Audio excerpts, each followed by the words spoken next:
안녕하십니까. 시민언론 뉴탐사 원자력 안전과 미래와 함께하는 원자력 X5. 오늘은 윤석열을 옷벗긴 월성 1호기인데요. 부실 수명을 적극 변론하는 원안에 대해서 집중적으로 같이 과거를 되새기며 불과 4, 5년 전에 있었던 얘기거든요. 그래서 그때 있었던 이런 얘기들을 한번 되새겨보는 시간을 가져보도록 하겠습니다. 현재 후쿠시마 오염수 투기 발생 후 지금 95일째인데요. 오늘은 벌써 3차 방류가 완료됐습니다. 그래서 현재까지 31,200톤 방류가 내년 3월까지 목표로 되어 있는데요. 현재까지 총 23,386톤이 배출이 됐습니다. 현재 관건은 추가적으로 배출하려고 하는 탱크로부터 측정용 탱크로 옮겨야 됩니다. 오염수를 일단 옮겨야 되는데 옮기는 라인이 없답니다. 그래서 임시 가설을 해야 되는데 그때 또 호스로 옮길라 그러는 모양이에요. 그런데 길이도 길 때는 상당히 깁니다. 90에서 150m까지 긴 거리를 연결해야 되는데 호스는 단위 길이가 10m고 그래서 이 10m 호스를 150m까지 연장한다 그러면 15개를 연결해야 되는데 연결 부위에서 또 터지는 게 아니냐. 그래서 또 펌프까지도 가설배관에 연결을 하니까 누설 위험성이 상존하고 있다 하는 우려가 지금 발생되고 있다 이렇게 보고 있습니다. 그래서 이제 조만간에 연말까지 4차 오염수 배출을 방류를 시행할 예정입니다. 지금 특이한 사건인데요. 월성 1호기 손실 인정을 9번을 미룬 이창양 전 장관이 검찰에 피소되는 상황에 지금 처했습니다. 그래서 간단히 말씀드리면 월성 1호기가 폐로를 영구 정지를 결정하고 그거에 따른 손실금이 있다. 미리 7천억을 투입했다는 제가 볼 때 5,600억 정도 설비비가 투입됐거든요. 그래서 5,600억에 대해서 잔존 가치를 평가를 한 다음에 그거에 대해서 손해배상 청구를 해야 되는데 그냥 경제성 평가, 그다음에 안전성 평가, 그다음에 여러 가지 그 주민 수용성 등을 고려해서 정책적으로 결정한 일이니까 정부는 전력산업기반기금이 있는데 그 기금에서 보전하도록 조치를 한 거죠. 그런데 이제 강경파가 있습니다. 한수원 쪽에 이제 강경파가 있는데 왜 한수원이 이 손해를 기반기금으로 메꿔야 되느냐? 아니다. 이거는 손해배상 청구를 해야 된다. 그래서 손해배상 청구를 한 거예요. 했더니 이거를 손실을 인정하는 데 있어서 정부에서는 요청 비용 보전을 보완을 해라 하고 보완을 계속 요청을 한 거예요.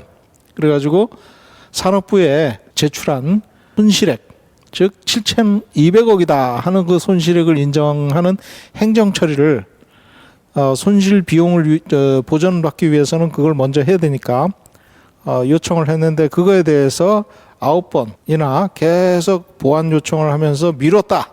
그래서 시민단체에서 산업부 장관을 고발을 한 겁니다. 그래서 이거를 비용 보전을 통해서 얼마가 손해됐는지 정확하게 평가한 다음에 그거를 재산상 손해다 해가지고 손해배상 청구를 하고 배임죄 구성 요건 될 수밖에 없는데 그거를 지금 자꾸 이런 거를 바로바로 답변을 주지 않고 미뤄가지고 결국은 전력산업기반기금으로 보전을 하는 걸로 해놓고 스스로 손해를 덮어주려고 한 거 아니냐. 이제 이런 얘기입니다. 즉 지난 감사원에서 월성 1호기가 의도적으로 낮게 평가됐다라고 국회 나와서 얘기한 그 최재형 감사원장과 감사 결과와 맥을 같이 하는 건데 정부 측에서는 그랬죠. 경제성 평가뿐만이 아니라 안전성, 그 다음에 국민 수용성을 다 고려를 해서 결정한 연구정지인데 거기에 감사원은 경제성 분석만 가지고 따졌다. 그래서 종합적인 문제가 있다라고 내릴 수는 없는 거다. 왜냐하면 안전성 평가가 지금 부실하게 처리가 됐기 때문에 그 부실한 안전성 평가를 고려를 하면 비용은 더 올라갈 수가 있는 거거든요. 그래서 그런 점이 고려가 되지 않았다. 지금 그 문제는 좀 더 자세하게 다음 시간에 좀 알아보도록 하고요. 그래서 지금 이창양 그 산업부 장관이죠. 그래서 검찰에 지금 피소를 했다. 이렇게 9번 의도적으로 지연시키면서 손해를 덮어주려고 그랬다. 지금 그런 얘기입니다.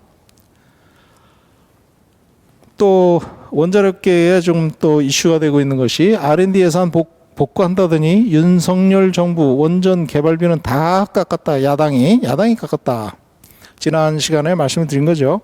그래서 산업자원부 산자중기위 상임위죠. 국회 상임위에서 민주당이 단독으로 의결을 한 것이 ISMR 개발비 332억, 원전 생태계 지원비 1112억, 수출 보증금 250억, 기술 장비 개발, 제조기술 장비 개발 60억 원, 기자재 성급 보증보험 57억, SMR 제작센터 구축 1억 원, 그래서 1,800억 원을 넘는 예산을 이제 다 깎았다. 그래서 이것을 굉장히 문제를 삼고 있거든요. 근데 저희는 원자력 산업계가 좀 정신을 좀 차려야 된다고 봅니다. 이런 예산들을 펑펑 쓸 때 사실 생태계 지원은 이거는 그냥 정부 돈으로 나눠 먹자 이런 뜻 아닙니까? 아니 원전 수출이 안 돼서 그렇게 된 건데 예? 계속 원전 산업계를 먹여 살리기 위해서 건설할 수도 없는 거 아닙니까? 그럼 수출이 돼야 되는데 수출이 안 되니까 문제인데 그러면 원전 산업계가 굶어 죽으란 얘기냐? 아니죠. 그러면 어떻게 하냐? 정부 돈으로 먹여 살리자. 지금 이 얘기 아니에요? 정부 돈으로 먹여 살리자. 원자력 산업계를.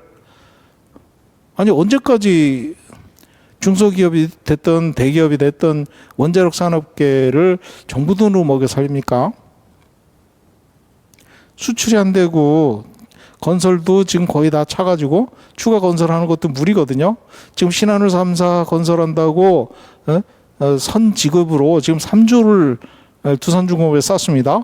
근데 그 3조가 두산중공업에 주기 건설하고 이렇게 하는 건데 그 신한울 3사 지어봤자 지금 송전선이 부족해가지고 제대로 공급망이 해결이 안 돼서 생산한 전기를 제대로 공급할 수도 없다는 거 아닙니까? 그렇게 되면 가동률도 떨어져야 되는 상황이 되는 거거든요.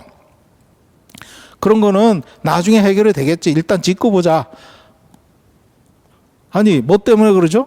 원전 생태계를 지원하기 위해서 선지급을 해야 된다. 지금 그렇게 나오고 있는 거예요. 원전 생태계라는 거는 뭐죠? 스스로 경쟁력을 갖추고 스스로 살아남을 수 있을 때 생태계가 구축이 되는 거죠.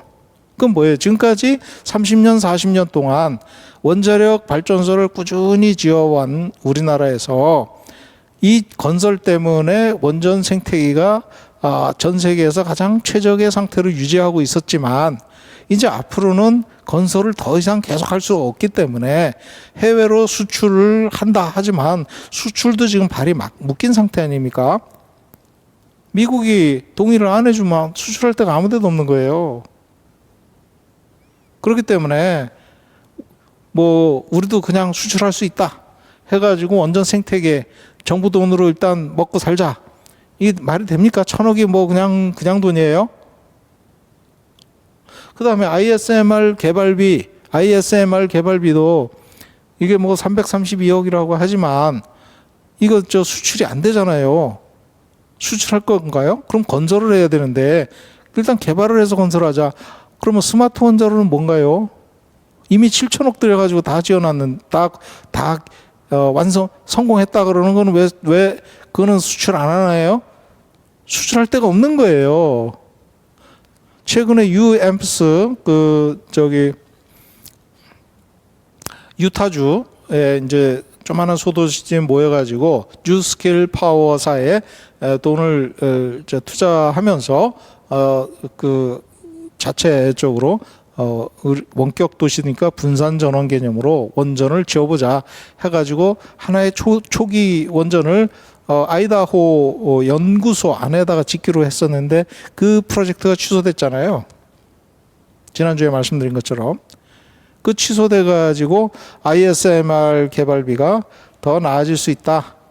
예? 더 나아질 수 있나요? 시장에서 거부한 게 소형 모듈 원전인 겁니다. 기자재 성급 보증기 보험, 이거 해외 뭐 수출할 때 기자재 성급 보증 보험, 이거는 물건이 잘 팔리면 자연히 해결되는 거예요. 무리하게 할 필요가 없는 거죠.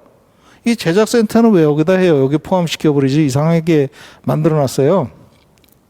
근데 원자력 산업계가 좀 정신을 차려야 될 것이, 원자력 안전 비용 있잖아요. 빨간 거, 안전 기술 개발하는 거, 이거는 35%, 82%, 41%, 100%, 83%, 93%확 깎아버렸어요. 안전 예산은. 아니, 가동원전을 중요하게 여겨야 되는데 가동원전의 안전성 문제를 싹 빼버리면 어떻게 되는 건가요? 안전에는 투자 안 하고 짓는 쪽만, 개발하는 쪽만, 수출도 안 되는데 수출 지원 비용 뭐 이런 데다 돈을 다 쓰는 이런 정책이 어딨냐고요. 이런 정책이. 이거 정신 차려야 되는 겁니다. 원자력계 진짜 정신 차려야 돼요. 엉뚱한 데도 돈을 쓰잖아요. 이런 안전, 당장 그 월성 원전 밑에 새는데, 아니 바다로 안 나간다, 딴 데로 안 올라간다, 그래서 문제가 없다. 어떻게 그렇게 장담할 수 있어요?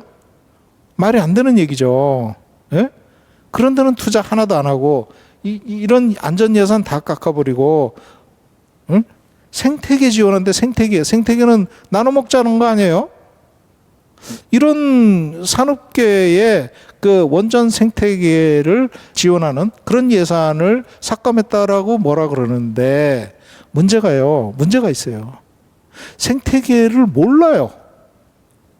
원자력 산업계 스스로가 생태계를 몰라요. 지금 캐나다 원자력 공사, 지금은 SNC 라블린으로 바뀌었지만 그 회사가 지금 20년째 원전 공급 하나도 못 하고 있어요. 거의 20년 됐네요. 20년 동안 원전 공급 하나도 못 했어요. 지금 거기 오다 줘봐요. 잘합니다. 잘해. 왜? 20년 동안 원전 건설 하나도 안 했으면 생태계 다 죽었겠네요. 그런데도 지금 오다 내리면 그거 합니다. 엔지니어링 하기 때문에 하는 거예요. 엔지니어링. 이거를 우리나라는 원자력 엔지니어링을 한국전력 기술이 하지만 거기는 설계 문서 생산하는 것밖에 안 해요. 구매 엔지니어링, 시공 기술 지원, 지침 내려가지고 평가하고 시공 가이드하고 이런 걸 안 해요. 전체를 누가 해요? 한수원이 합니다. 한수원은 발전 회사잖아요. 그래서 제가 우스갯소리로 이런 얘기를 합니다. 우리나라는 EPCU예요. EPCU. 엔지니어링, 프로큐먼트, 컨스트럭션. 그래서 설계자가 구매와 시공을 주도하는 EPC 개념이 있거든요. 그게 건설의 주류인데 우리나라는 EPCU예요. EPCU. 엔지니어링, 프로큐먼트, 컨스트럭션. 설계, 구매, 건설을 누가 해요? by utility. 그러니까 유틸리티가, 예? 설계와 구매와 시공을 다 주관해 버리는 거예요. 그거의 문제점이 굉장히 많습니다. 굉장히 많아요. 근데 우리나라는 시정을 못해요. 원래부터 그렇게 가버렸기 때문에. 그래서 경쟁력이 굉장히 떨어진다. 원자력 산업계의 경쟁력을 스스로 약화시키고 있다. 이제 원전 예산을 깎았다고 이제 학계에서 반발을 굉장히 심합니다. 국제 경쟁에서 발목을 꺾는 행위다. 원전 산업계가 이제 보다도 원자력 학회가 이제 난리를 치는 거예요. 국가 에너지 안보위까지 위태롭게 하는 결정이다. 그래서 황폐화된 원전 관련 중소기업 생태계 복원을 위해 꼭 필요한 예산을 삭감하는 것은 뭐냐? 아니, 원자력계를 그 중소기업들 특히 생태계 복원, 이 생태계 복원은요, 예? 좀 더 지속 가능한 분야로 나아갈 수 있도록 도와주면 그게 생태계를 지원하는 겁니다. 예를 들면 필터, 아주 고성능 필터를 생산한다. 그럼 그 업체가 국방 쪽에 가서 더 잘 이렇게 풀릴 수 있도록 서포트를 해주는 게, 예? 그게 생태계를 지원하는 거예요, 사실은. 그 필터를 원자력에 공급 못한다고 먹고 살아라고 돈 지원해 주는 거는 아니라는 거예요. 그게 생태계 지원하는 게 아니에요. 생태계 지원이 뭔지 진짜 근본적인 것부터 한번 따지고 들어가야 됩니다. 지난 시간에도 여러 번 그 문제를 말씀을 드렸었습니다. 그 학계가 왜 이렇게 난리냐? 응? 정 교수 원자력공학과, 그다음에 이분이 원자력 학회장입니다. 그래서 학회에서 학회장으로서 대표적으로 이런 얘기를 한 거예요. SMR이 뉴스케일 파워에서 사업이 종료됐던 것은 전력 구매자 하겠다는 사업자를 충분히 확보하지 못한 거예요. 응? 그 뉴스케일 파워가 진 원자로에서 생산된 전기를 사겠다 하는 구매자를 확보하지 못한 것이 가장 큰 원인이라는 거예요.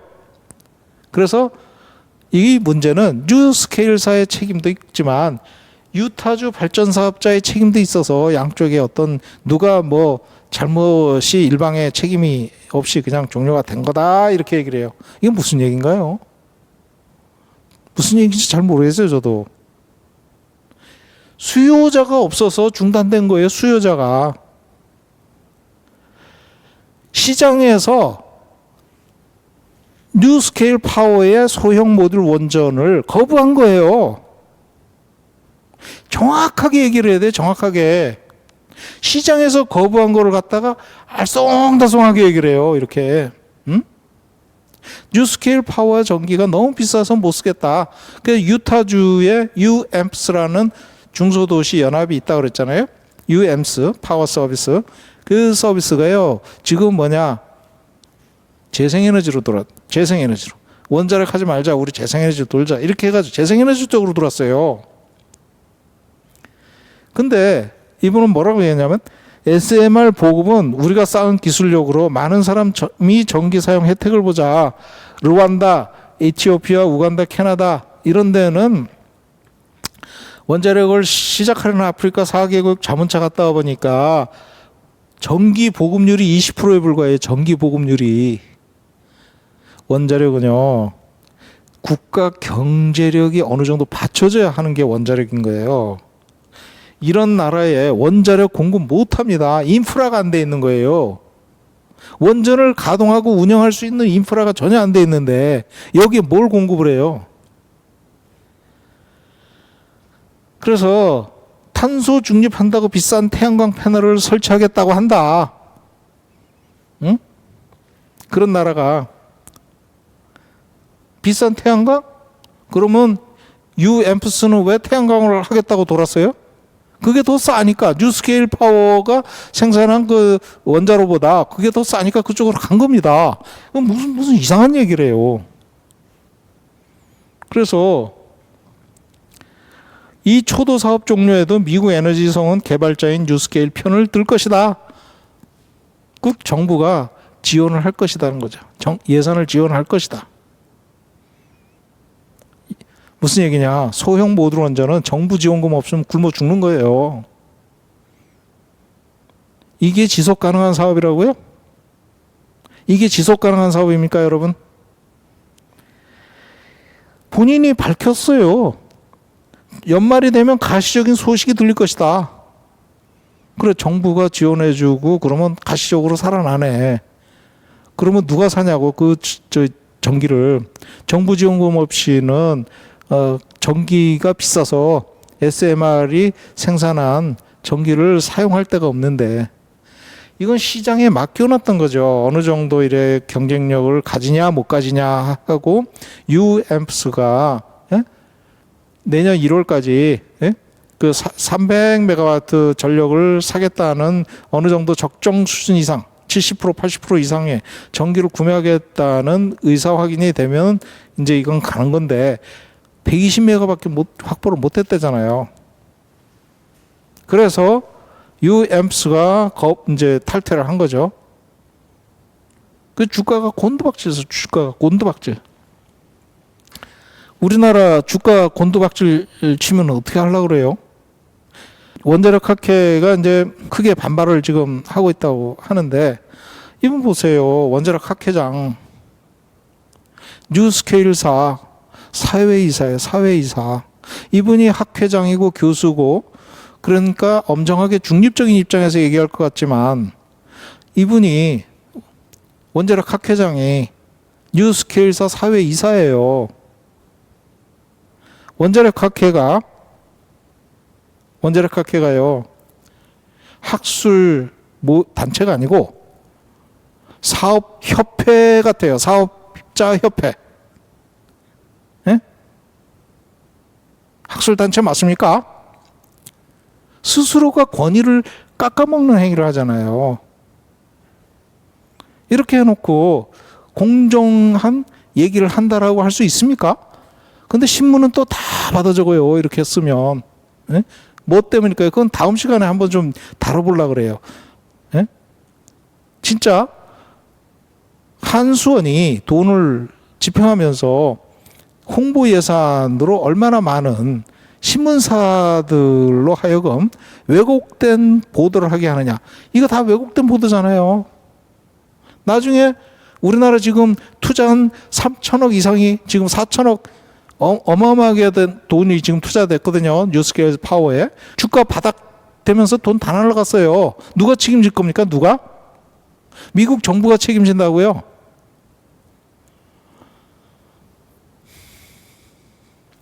보세요. 지금 뉴스케일 파워는 얼마나 많은 소송에서 살아남을 수 있느냐. 지금 16개 로펌이 손해배상 청구 들어가고 주식가가 하락이 되니까 사기 혐의로 막 고발하고 난리 났어요. 그러니까 뭐라 그래요? 얼마나 많은 소송에서 뉴스케일 파워가 살아날 수 얼마나 많이 소송이 돼야 뉴스케일 파워가 죽냐? 얼마나 많이 소송이 걸려도 살아남을 수 있겠느냐? 이런 질문인 거예요. 자, 1번 한번 볼까요? 스톨번이라는 그 로펌이죠. 여기는 주식 600명 주주가 2억 달러 손해배상 청구 소송 들어갔어요. 2억 달러. 그리고 이런 것들이 16개, 16개. 예? 여기서 그동안 사기쳤다. 지금 소송 들어가 있어요. 우리나라는 원자력 학회 이런 데서 뉴스케일 엄청 띄우고 국회에서도 여야 할 거 없이 SMR 포럼 뭐 이런 것까지 만들어 가지고 엄청 띄워줬잖아요. 빵빠레. 그러고 나서 지금 뉴스케일 바닥 쳤잖아요. 그거 보고 야 이거 세계적으로 이제 앞으로는 뉴스케일 소형 모듈 원전으로 가는구나 해가지고 미국에다가 막 투자하고 이런 회사들 지금 예산 다 날렸잖아요. 주가. 그 누가 책임질 거예요? 우리나라에서는? 누가 책임져야 됩니까? 최소한 원자력 산업계는 책임의식을 가지고 사업을 해야 된다. 이런 말씀을 간곡하게 드리겠습니다. 다음 두 번째, 월성 1호기 부실 수명 연장을 적극 변론하는 원안이에요. 지난 시간에 이어서 월성 1호기가 이제 부실 수명 연장에 이제 들어갔잖아요. 그래서 소송이 제기되니까 2015년 2월에 여러 가지 부실 수명 연장 작업이 부실했다. 최신 기술 기준도 적용 안 했다. 이렇게 이제 막 얘기가 나오니까 잠깐 주춤했다가 바로 2015년 2월 27일 날 수명 연장 승인을 합니다. 원자력 안전위원회에서. 그해 5월에 소송을 들어가죠. 그때 원안위는 굉장히 적극적으로 변론을 하게 됩니다. 즉 부실 수명 연장 아니다. 그거를 원안위가 주장하고 있는 거예요. 원안위가. 요거는 지금까지 사건 개요인데요. 2015년 2월 27일 수명 연장 허가를 했지만 그해 5월에 무효 취소 소송이 들어갔죠. 원고가 2,167명이 사인을 했죠. 그 다음에 9월에 경주 지진까지 또 발생이 됐죠. 2017년 2월에 1심 판결 원고 승소가 일어나는데 그 수명 연장을 허가를 하고 2년 만에 결론이 됩니다. 1심 판결이었죠. 근데 바로 또 2심 항소를 하고 그렇게 해서 2심 판결을 들어가게 됩니다. 그래서 여러 가지 고민이 있었고 뒤에 폐로를 결정하게 되지만 영구정지를 결정하게 되지만 그 간에 원안이랑 산업부랑 긴밀한 협의가 있었지 않았느냐 이런 생각을 해보고요. 그거는 다음 시간에 말씀을 드리고 기술적으로 원자력 안전위원회가 적극적으로 변론을 하는 내용이 얼마나 허무맹랑하고 우스꽝스러울 정도인데 그거를 법정에서 얘기를 했다는 거예요. 그래서 지금 내용들을 간단히 요약을 하면 첫 번째 운영 변경 허가를 하는데 대규모 설비 개선 사업을 과장이 정결 사인했다. 원안위원들이 확인 다 못했어요. 이루어지고 있는지 뭘 하고 있는지도 몰라요. 수명 연장을 위한 신청 서류 중에 비교표도 제출되지 않았다. 뭐가 어떻게 바뀌었는지 비교해가지고 표를 딱 만들게 되는데 그것도 제출하지 않았다. 이건 법적 서류예요. 그 원안위원이 결격사유에도 표결에 참여한 거예요. 수명 연장을 위한 대규모 설비 개선에 최신 기술 기준을 적용하지 않았다. 이렇게 4건이 중요한 1심 판결 이후의 요지입니다. 그러면 이거에 대해서 원자력 안전위원회는 아닙니다. 부실 수명 연장이 아니고 자기네도 충분히 검토를 했고 뭐 문제 제기하는 것들은 다 허무맹랑한 거고 잘 모르고 하는 얘기입니다. 이렇게 주장을 하고 적극적으로 나서서 설명을 하게 되죠. 그 지난 시간에 R7 이런 말씀을 드렸는데 이게 경남용기잖아요. 경남용기인데 이 밑에가 뚫려 있는 거예요. 밑에가. 그래가지고 요거를 간단히 설명을 하자면 핵연료가 이렇게 들어와 가지고 신연료가 이제 그 핵연료 교환기에 장전을 하면 그 핵연료 교환기가 그 상류 측에서 핵연료 채널에 연료를 집어넣습니다. 이게 이제 연료. 이게 한꺼번에 2개씩 이렇게 집어넣습니다. 이게 하나가 20kg가 넘어요. 그 2개를 한꺼번에 이제 이렇게 집어넣는 건데 여기 이제 50cm고 두께가 이제 10cm 튜브 안에 들어가게 됩니다. 압력관의 튜브가 10cm밖에 안 돼요. 그래가지고 요게 이제 들어가고 2개씩 쭉쭉 밀어 넣는데 굉장히 무거우니까 이 핵연료 교환기가 위쪽에서 집어넣고 탄 핵연료는 아래쪽에서 받고 이건 방사선이 엄청 나오겠죠. 그러니까 바로 어디로 가냐면 건물 이게 핵연료 경남용기거든요. 경남용기 이 안에서 이 원자로 쪽이 있는데 원자로 쪽에서 핵연료를 받으면 이거를 방출조라고 있어요. 방출조, 디스차지 베이라고 하는데 그쪽에 보내서 엘리베이터로 물속에 집어넣고 이 바깥으로 빼냅니다. 그래서 저장조로 가는 거거든요. 그러면 이게 여기로 갈 때 핵연료 여기 저 볼밸브가 열려니까 이쪽하고 공간이 연결이 됩니다. 그리고 여기까지 연결이 되는 거죠. 무슨 얘기냐? 핵연료 교환 중에 만약에 사고가 났다. 그러면 이 안에 있는 방사능 가스가 바깥으로 나갈 수가 있다는 거예요. 그래서 여기 핵연료 교환기가 있고 여기 방출구와 볼밸브 2개가 있는데 핵연료를 빼내는 중에는 이 탱크 101번 그다음에 탱크 3번 이쪽을 통해서 이 안에 있는 사고 난 그 방사능 가스가 이쪽으로 해가지고 일로 들어오는 거예요. 방출조로. 방출조로 들어오면 여기 압력이 형성이 돼서 이 압력을 하고 3.5m 수두를 밀어내서 바깥으로 나가게 되는 거죠. 3.5m 수드라면 0.35바 정도밖에 안 되죠. 0.35바. 그러면 사고가 나면 어느 정도까지 나느냐 하는 게 꽤 중요해집니다. 압력이 얼마나 더 많이 걸리느냐. 57 psig 정도 상당히 높은 압력이 걸립니다. 그때가 언제냐면 주진기 배관까지 같이 터지면 굉장히 높은 압력이 형성이 됩니다. 그거는 견딜 수가 없는 걸로 나오죠. 다만 중요한 것은 이것을 밀어내는 과정에 여기가 압력이 점점 생기면서 밀어낼 텐데 그때까지 이것이 어느 정도 저항을 충분한 시간 동안 해낼 수 있느냐 그거를 평가를 해가지고 결과를 내놔야 되는 거예요. 검토 안 했던 거죠.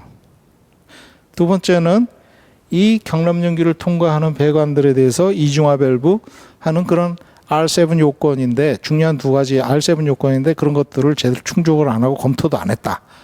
심사 보고서 나왔을 때 얘기죠. 공개. 이은철 위원장께서 2014년에 심사 보고서를 원자력 안전기술원 보고 공개를 해서 시민들의 의견을 받아라. 그래서 제가 문제 제기를 했다 그랬잖아요. 그때 이런 것들이 제대로 검토가 안 된 거 확인하고 문제 제기를 했던 거예요.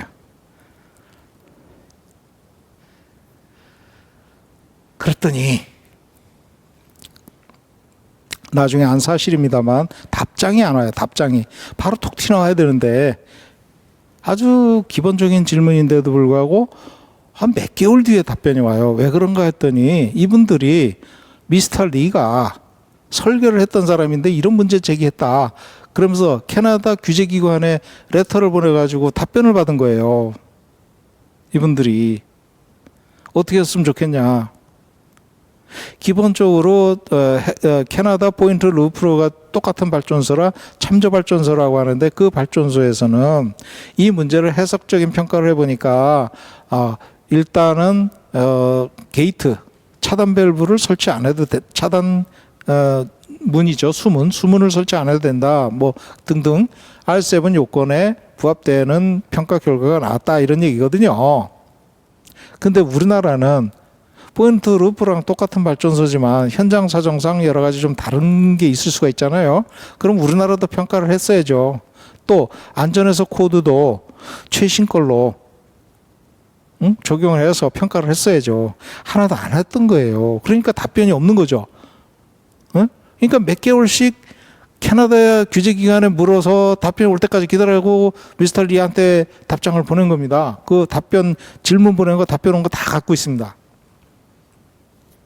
그래서 이 R7 등은 캐나다 규정이니까 이 피고는 정부를 원한 일을 얘기합니다.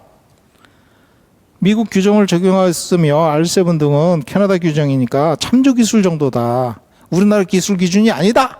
부정을 해요. 왜? 원자로 시설 계속 운전 평가를 기술 기준 적용하는 지침에 그렇게 들어가 있다. 여기에는 미국 규정이 들어가 있지 R7 이런 거 없다. 우리나라 규정이 어디 있나요? 그리고 미국 규정이 미국에 중수로가 있나요? 중수로 없어요. 중수로. 이게 원자력 안전위원회예요. 중수로도 없는 미국 규정을 적용해서 문제가 없다라고 그러는 게 어떤 근거로 그런 얘기를 할 수 있는 거예요? 그러니까 R7의 필요성은 인정하지만 이건 참조기술로 부분적으로 적용해도 된다 하는 것이 원자력 안전위원회의 방침이었고 스스로가 그렇게 생각을 했던 거예요. 자, 미국 원전은 중수로가 없다. 원고가 이제 그 반박을 하잖아요. 미국은 중수로 없다. 주기적 안전성 평가에서 최신 기술 기준을 정하지 않아서 상위 기준의 규정을 위반했고 차이점 분석도 안 했다. 이게 차이점 분석 안 했다니까 피고가 무슨 말인지도 알았을까요? 그때? 그 정도는 알았을 걸로 생각합니다. 그 다음에 설비 개선이 충분한가? 월성 1호기가 수명 연장하는데 설비 개선을 해야 될 거 아니에요. 30년 동안 뭐 정비 제대로 못한 것들이 많을 테니까 그래서 그런 것들에 대해서 설비 개선이 충분한가 했더니 피고가 많이 했다. 우리 설계 변경 810건이나 했고 설비 개선 124건이나 했다. 이렇게 주장해요. 근데 원고 쪽에서 내용을 쭉 보니까 자료도 잘 제출 안 해서 이제 되게 어려웠었는데 810건은요 수명 연장 사업 이전에 수행된 거예요. 그걸 확인했던 거죠. 그 갭 수액을 하고 수행해서 안전 해석을 한 뒤 설비 개선을 수행한 내용이 없다는 거예요. 다시 말씀드리면 차이점 분석, 기술 기준에 과거 처음 설계할 당시 기술 기준과 지금 설계 기준하고 어떤 내용상 차이점이 있나 없나 분석을 한 다음에 그 분석한 내용을 가지고 그 안전 해석을 해가지고 평가를 한 다음에 시스템의 전체적인 안전 해석을 해가지고 도출된 문제점들이 쭉 나올 거 아니에요. 그러면 요거는 교체를 할 거냐, 아니면 정비를 할 거냐, 아니면 업그레이드를 할 거냐, 이게 나와야 되는 거예요. 그런 일관성 있는 그런 절차대로 진행했다는 흔적을 하나도 못 본 거예요. 이 양반들이. 못 봤다. 그 내용이 어디 있냐? 없다.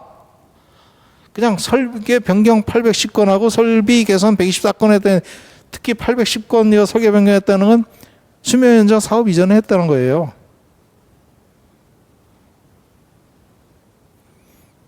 그래도 한 건 하는 거네. 대규모 수명 연장 사업을 위한 대규모 그 설비 개선 교체 이때 했어야 되는 거죠. 그걸 위해서 또는 그 바로 전에 하더라도 그때 그걸 대비해서 했어야 된다. 그러면 또 질문할 수 있어요. 중대사고 대처 능력은 충분한가? 최신 기술 기준에 따라서 그동안에 상당히 업그레이드된 월성 1호기 처음 건설 당시와 지금 비교를 하면 어떤 문제가 있냐면 가상사고 조건이다 이렇게 해가지고 중대사고가 어떤 게 일어날 것이다 라고 생각을 했었지만 그때랑 지금하고 사실 TMI 사건, 체르노빌, 후쿠시마까지 3건이 한꺼번에 일어난 거예요. 30년 동안. 그런 중대사고 조건들이 설계에 제대로 반영이 돼서 그 대처 능력이 충분한가? 당연하죠. 처음 설계할 때는 그런 3가지 사건이 전혀 없었어요. 지금은요. 3가지 사건이 일어났단 말이에요. 그러면 그 당시 생각했던 중대사고 개념하고 지금 생각하는 중대사고 개념하고 완전히 다른 거죠. 그래서 충분하지 않다. 그랬더니 피고는 뭐라 그러냐. 특수 안전계통을 위한 안전정지 및 냉각이 가능하다. 그래서 중대사고 대처 능력도 크게 강화시켰다. 이렇게 얘기를 합니다. 근데 원고 쪽에서 뭐라 그러나 볼까요? 이 R78910을 적용해서 특수 안전계통을 이용한 특수 안전계통의 안전정지 및 냉각, 안전정지뿐만 아니라 냉각도 계속 해야 되는 거거든요. 근데 이것을 안전해석을 통해 보강하지 않았다는 거예요. 왜? 이걸 적용 제대로 안 했으니까. 안전해석 해가지고 이거를 제대로 평가를 하지 않았다는 거죠. 거기다가 비상냉각수 계통을 제외한 나머지 특히 중대사고 대처를 위한 냉각수 계통 설비들은 내진 설계도 안 돼 있어요. 그걸 확인한 거예요. 내진 설계 안 돼. 보강해야죠. 지금도 그런가요? 지금 좀 연구 정지 됐으니까. 이런 걸 집어낸 거예요. 내진 설계로 올려야죠. 여기 적용하면. 중대사고 대처 설비인데. 그 다음에 사고 해석이 불충분하다. 그런 문제 제기가 있었죠. 그랬더니 캐네디안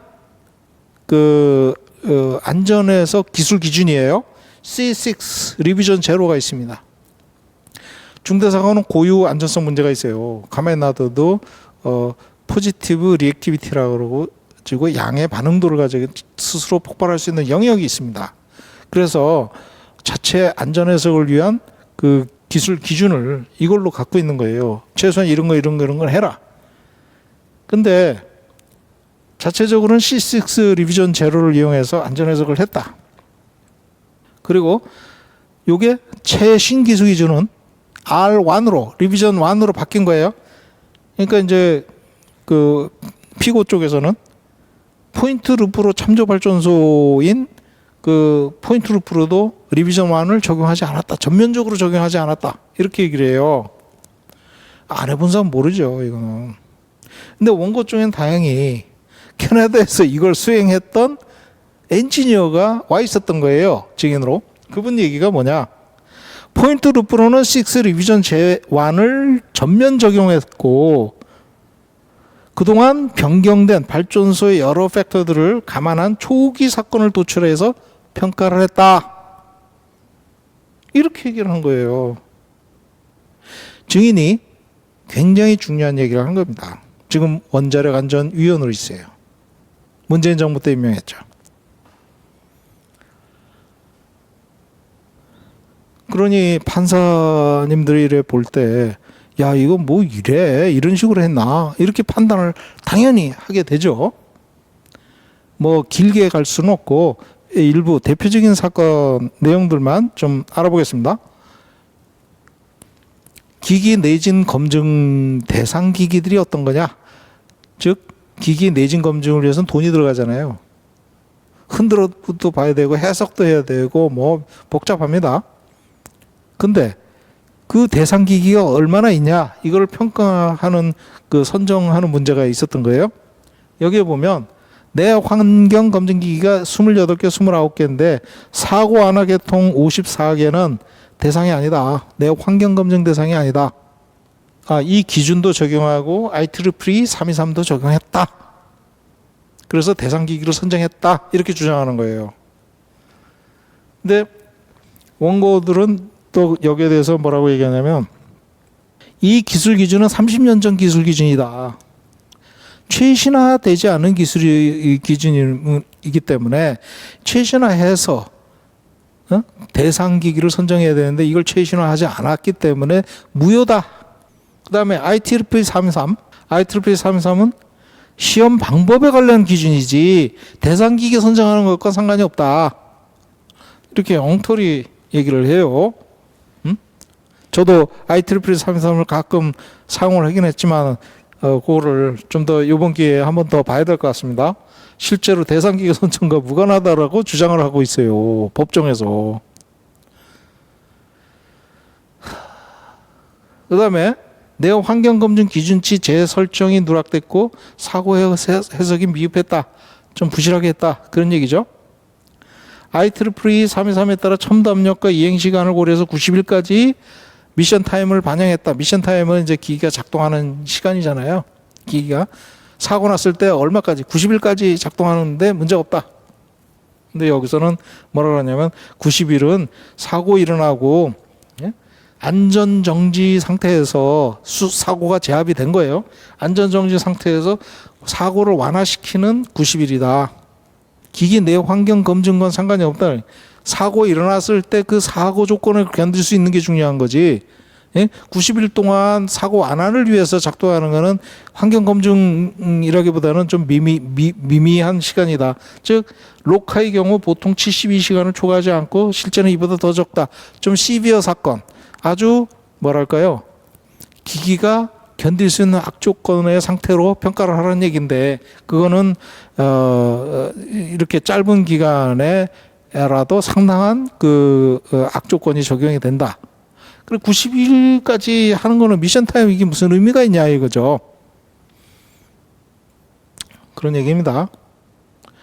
그래서 내진 검증 문제는 지진 후 안전정지에 필요한 기기들이 설계 기준의 고유 안전 기능을 정상 수행하는지 스코그라는 얘기를 해요. 스코그. 이건 미국 기준이거든요. 미국 내진 절차예요. 내진 검증하는. 그리고 집 3A 절차 이런 걸 따라서 적합성을 평가했다. 이렇게 얘기합니다. 자, 여기서 문제가 또 나와요. 무슨 얘기냐? 30년 전 DG59680이 지침을 적용했는데, 이거는 GIP가 이거는 30년 전 거를 적용을 했고, 이 GIP는 미국 거다 이거예요. 미국 거. 중수로 적용에 무리가 있어요. 예를 들면 감속제 계통. 감속제 계통 경술에 없거든요. BWR도 없어요. 이 감속제 계통에 들어가는 이 시스템들은 내진 평가를 안 한 거예요. 중수로에만 있는 거예요. 중수로에만. 여기에서는 이 감속제 계통이 내진 등급이 아니다 이렇게 했지만 최근에는 삼중수소 이런 것들이 많이 생기는 제일 많이 생기는 게 감속제 계통이거든요. 그러니까 감속제 계통도 내진 설계 해라. 이 새로 바뀌는 거예요. 강화되는 거죠. 예를 들면 그렇다는 거예요. 응? 그러니까 감속제 계통에서는 당연히 여기서 뭐 해라 마라 얘기 없는 거죠. 그래서 중수로에다가 경수로 규정을 억지로 적용했다. 엉터리다. 저도 이런 문제를 많이 봤어요. 중수로는 중수로 설계사와 국가에서 정한 기준이 있어요. 그걸 적용해야 되는 거거든요. 근데 우리나라에서는 어떻게 했냐? 아유, 뭐 복잡하게 그렇게 하느냐. 중수로, 경수로 다 똑같은 거지. 경수로 기준으로 적용해. 끝. 그래서 제가 문제 제기를 했었어요. 여러 번. 무슨 문제냐. 무슨 뭐 원자력 발전소 기기 내진 검증 뭐 어쩌고 이런 그 지침들이 미국계 나오는데 그걸 원자력 발전소라고 했어요. 우리나라는 경수로라 그러는 게 맞는 거죠. 왜 원자력 발전소라고 그래요? 경수로지 경수로. 미국에서 나온 기준은 다 경수로예요. 응? 캐나다는 전부 중수로고. 그리고 이제 화재 방어 불나면 안 되잖아요. 불났을 때 어떻게 그걸 대응할 것이냐 하는 문제인데 심층 방어, 다중 내화 방벽 그리고 다중 안전계통을 설계해서 안전계통 기능이 동시 상실되지 않는다라고 가정했다. 보세요. DG 68006을 최신화해서 미적용했다 이거예요. 안전기준 설계 개념 없이 평가했다. 화재 방어 계통이 비안전 계통으로 분류돼서 내진 설계도 안 해요. 말이 됩니까? 저는 옛날에 F4라고 발전소의 안전성 평가한 보고서가 있어요. 굉장히 긴 거 있는데 굉장한 양이에요. 거기에서 이거 보고 제가 깜짝 놀랐어요. 경남 용기 안에 화재가 났어. 화재가 나면 어떻게 하는지 아세요? 운전원이 소화기 들고 가서 끄게 돼 있어요. 경남 용기 안에서 안전계통 사고가 났는데 불이 났어요. 그러면 운전원이 운전하다가 불 났네. 그러면 들어가서요. 저 소화기 들고 들어가서 운전원이 끄게 돼 있다니까요. 그거 보고 진짜 깜짝 놀랐어요. 그 정도로 오래된 발전소의 안전계통을 업그레이드를 안 했다. 그래서 이런 몇 가지 사례들이 나왔는데 이제 그렇게 나가다가 2017년 2월 1심 원고 승소 판결이 일어나고 나서 피고 측이 이제 더 적극적으로 나서게 됩니다. 예를 들면 2심 단계에서 캐나다 설계사가 수명 연장된 월성 인후기가 캐나다 규제 문제 적합한 평가 자료를 법원에 제출합니다. 무슨 얘기냐? 2심 단계에서 이제 1심에서 졌잖아요. 2017년 2월에. 그러니까 부랴부랴 7, 8, 9, 10에 적합하다는 평가 문서를 기술 문서예요. 이거를 공식적으로 법원에 제출하고 2심에 들어가는 거죠. 항소해가지고.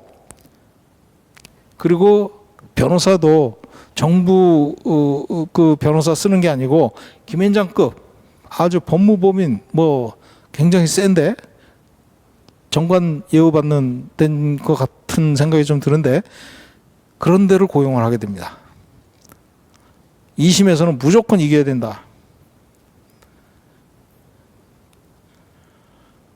자, 월성 1호기 수명 연장이 어느 정도 부실됐는지 좀 전공이 아니라도 내용을 보면 내진 설계도 안 된 계통을 미국 기준을 적용해서 삭제해버리고 빼버리고 뭐 이런 것들이 굉장히 많은 거죠.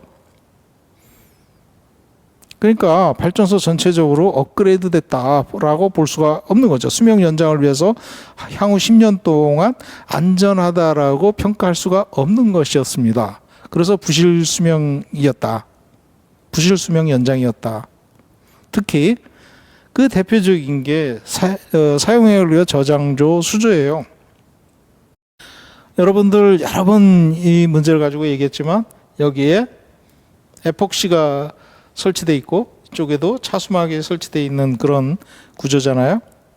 이 콘크리트는 기본적으로 샌다라고 보기 때문에 이 에폭시가 깨지는 순간 샌다 이렇게밖에 볼 수가 없어요. 그러니까 해외에서는 어떻게 했느냐, 이게 우리나라 월성 4호기 건설이 끝나고 나서까지도 전부 에폭시를 했지만 그 다음에 중국 진산 1, 2호기 들어갔어요. 여기 이거 전부 스테인리스로 바꿨습니다. 그 이후에는 전부 다 스테인리스로 바꿨어요. 수명 연장을 한 어디예요? 캐나다 포인트루프로까지도 스테인리스 철판을 했어요. 이 바닥의 일정 부분까지 이렇게 했다는 얘기를 합니다. 직접 가서 확인해 보지는 않았지만 그만큼 여기에 해결료가 꽉 차 있기 때문에 이 바닥이 깨졌을 때는 확인할 수도 없다는 거예요. 그렇기 때문에 여기는 스테인리스로 하자 이렇게 된 겁니다.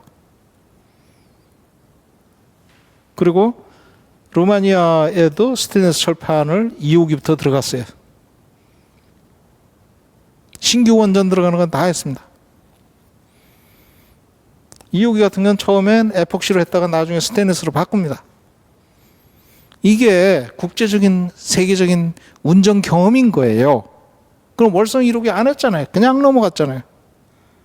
그래 계속 센 거죠. 이게 대표적인 부실 수명 연장 사례 중에 하나다. 다시 말씀드리면 월성 1호기 수명 연장 절차를 보면 어떤 갭 차이점 30년 전 기술 기준과 현재 기술 기준 차이를 분석하고 그 변경된 그 기술 기준에 따라서 안전 해석이나 평가를 해보니까 어떤 기기상의 문제가 있고 추가해야 될 거, 뺄 거, 뭐 변경할 거, 업그레이드 할 거, 기타 등등 딱 분류를 해서 대규모 설비 개선 공사를 들어간다든가 이렇게 가야 되지만 이런 체계적인 절차 없이 그냥 엔지니어링 평가 없이 했다는 거예요. 이게 가장 큰 문제가 월성 1호기입니다. 이거를 돈이 많이 들어가도 체계적으로 한 포인트루프 원전 같은 경우는 지금 수명 연장에서 잘 가동하고 있습니다. 똑같은 원전이고 똑같이 수명 연장을 시작을 했지만 거의 같이 물론 포인트루프가 먼저 했지만 나중에 최종 그 수명 연장 승인한 거는 우리가 늦게 됐죠.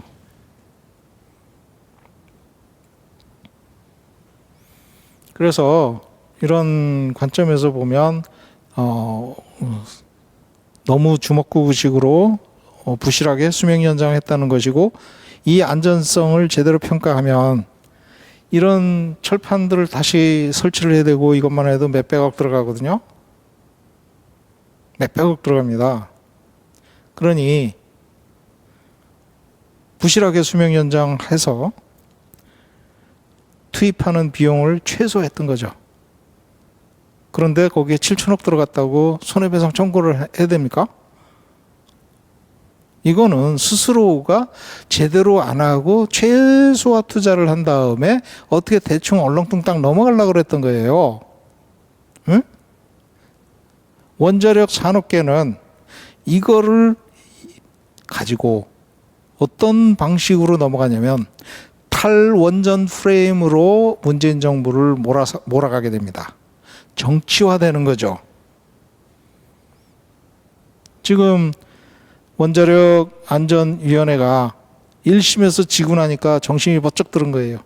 한수원이 캐나다에 오다를 내서 R7, 8, 9, 10에 월성 1호기가 부합된다는 보고서를 써달라 용역을 줍니다.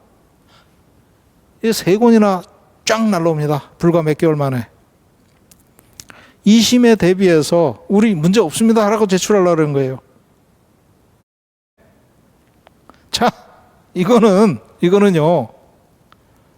월성 1호기 수명 연장 심사 때 제출돼야 될 서류예요.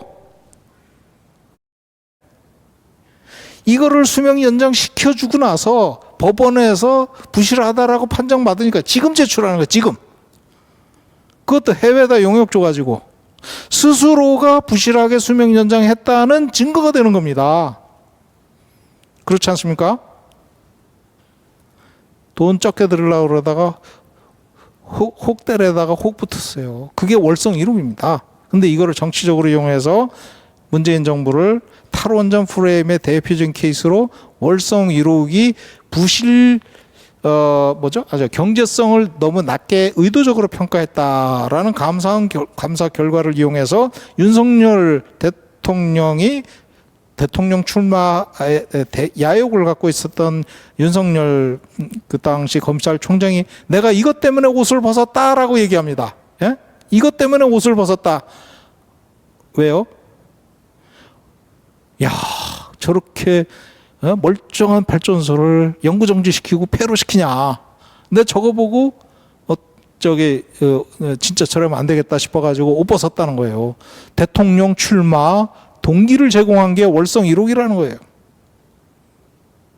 말이 됩니까? 오늘은 여기까지 하고요. 여러분 끝까지 잘 경청해 주셔서 감사합니다. 다음 시간에는 폐로 영구정지를 결정하는 그 과정을 다루어 보도록 하겠습니다. 그래서 여러분 월성 1호기 문제가 생각보다 원자력계의 어떤 뿌리 깊은 그런 문제, 돈을 적게 투자하고 최대한의 이익을 확보하려고 하는 사업자가 너무 크게 지배를 하고 있고, 원자력안전위원회는 진짜 맥없이 거기에 붙어가지고 어떻게 보면 자체적인 목소리를 못 내고 오히려 문재인 정부 탈원전이다 이런 생각으로 그 자기네들 원자력안전위원회조차도 자기네들이 밥줄이 끊어지는 거 아니냐 이런 생각을 했던 거 아닌가 하는 그런 생각이 좀 듭니다. 그래서 적극적으로 변론하고 부실수명 연장을 스스로 감추고 반성하는 기색이 전혀 없이 적극적으로 나아가게 됩니다.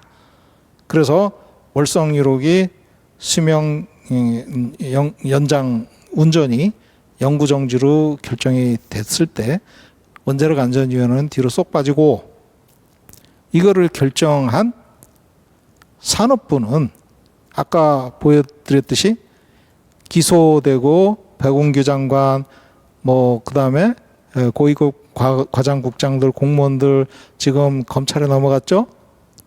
수사 끝났나요? 지금 어떻게 됐나 모르겠어요. 하여간 그래가지고 대전지검에서 대대적인 수사를 하게 됩니다. 그런 일련의 과정을 앞으로 계속 쭉 이어나가면서 설명해 드리도록 하겠습니다. 오늘 여기까지입니다. 감사합니다.